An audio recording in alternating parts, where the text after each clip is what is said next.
Sarge Shriver had a great outlook on life.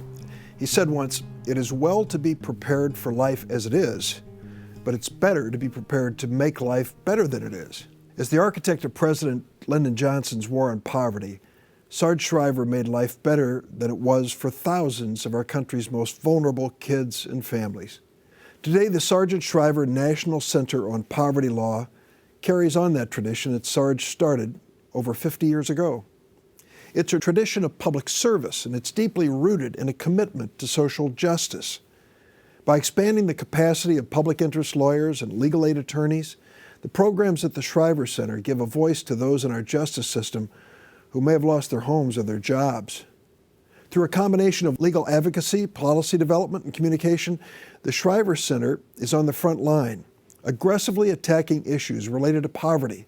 They also help inform federal, state, and local lawmakers that are looking for new ways to end poverty across the country and ensuring that every American has equal access to justice and opportunity.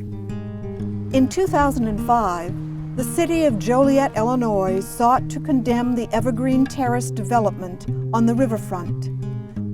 The U.S. Department of Justice filed suit against Joliet, joining the Shriver Center and its pro bono partners from the law firm of Jenner & Block to preserve this affordable housing. The case is currently on trial.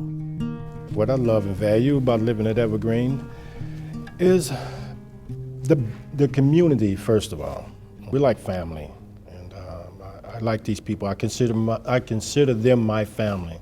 If Evergreen was to be torn down, I can't say where I would go. I would feel like it's been a tragedy for myself and families, kids, to be placed where, I don't know, they don't know, and that's the whole thing here. The city never gave us an ideal of where we're going to go with this and what's going to happen to everyone, with it being that the numbers show that Joliet do not have enough units to home 360-something odd people, and mainly families, people with children. It's a good thing the Shriver Center is here. For years ago, I can't say this place would still be here if it wasn't for the Shriver Center. As a very young child, Ericka Miller was sexually abused over a 3-year period by her father. Recently, she testified before a committee of the Illinois House of Representatives in favor of the Ensuring Success in School legislation.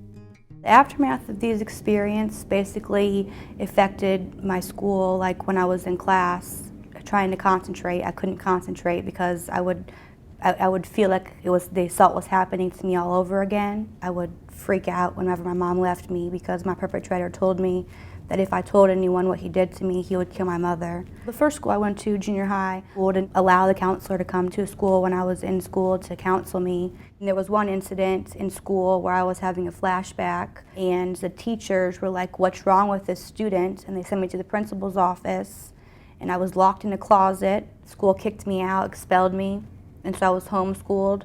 I think if the legislation does pass the Senate, I think students will actually get the help they need. They would feel a lot more safe knowing that people around them know how to deal with what happened to them. The Shriver Center works to improve the laws and policies that affect the lives of people living in poverty. We try to improve their quality of life. We try to improve the opportunities they have to move up in life, starting with direct relationships with people in poverty in the communities where they live, which is where our agenda comes from, and then working with and for those people to use all the toolbox that's available to attorneys. Our programs are designed to build the nationwide workforce of lawyers who do this same work.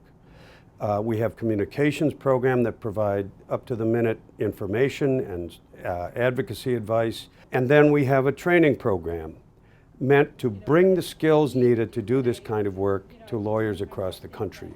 So across this range of advocacy, communications, and training, the object is to improve the measure of justice available to people living in poverty.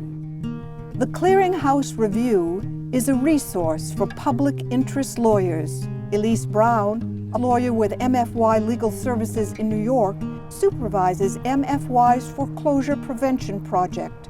The Clearinghouse Review has been a great source of information in terms of what's happening across the country in a very rapidly changing legal environment. 2010, there was an excellent article published in the midst of the sort of storm of regulations and legal decisions about the Home Affordable Modification Program. It was an unbelievable resource in terms of its comprehensive review of decisions, of how to use the various provisions of HAMP. The law and the rules were changing, and the federal government was constantly reissuing regulations and modifying it and tweaking it.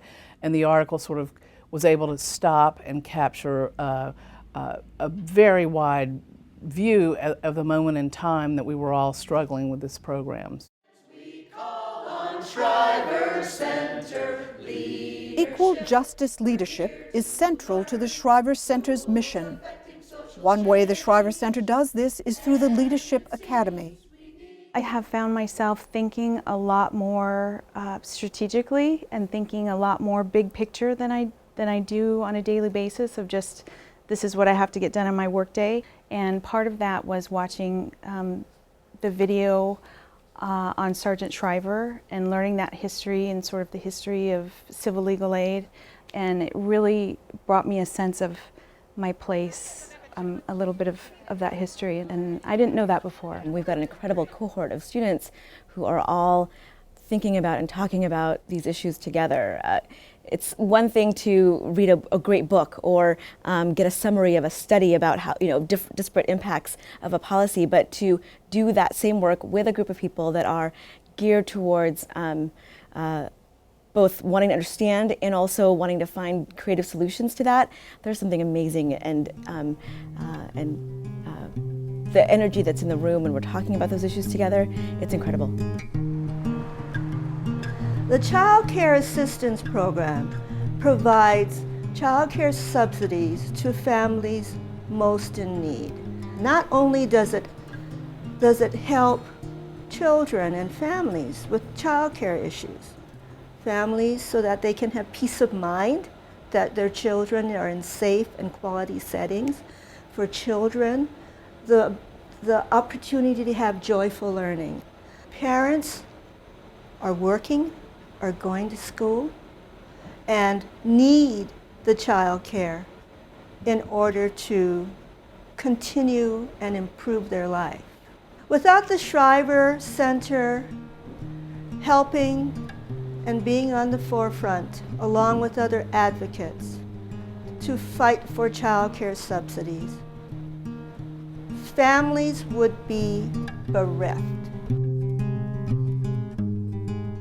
I think one of the reasons we're so proud of the Sergeant Shriver Poverty Law Center is because it brought together so many of my dad's passions. He was such an avid believer in fighting against poverty. He was, in the end, such a lawyer. I mean, he so believed that the law could be a source for good, because in his view, poverty was in some fundamental sense, at some basic level, the result of unfair rules. So I think he'd be out in Chicago often, if he were alive today, talking to the folks at the Sergeant Shriver National Poverty Law Center. He wouldn't have cared that it was named for him.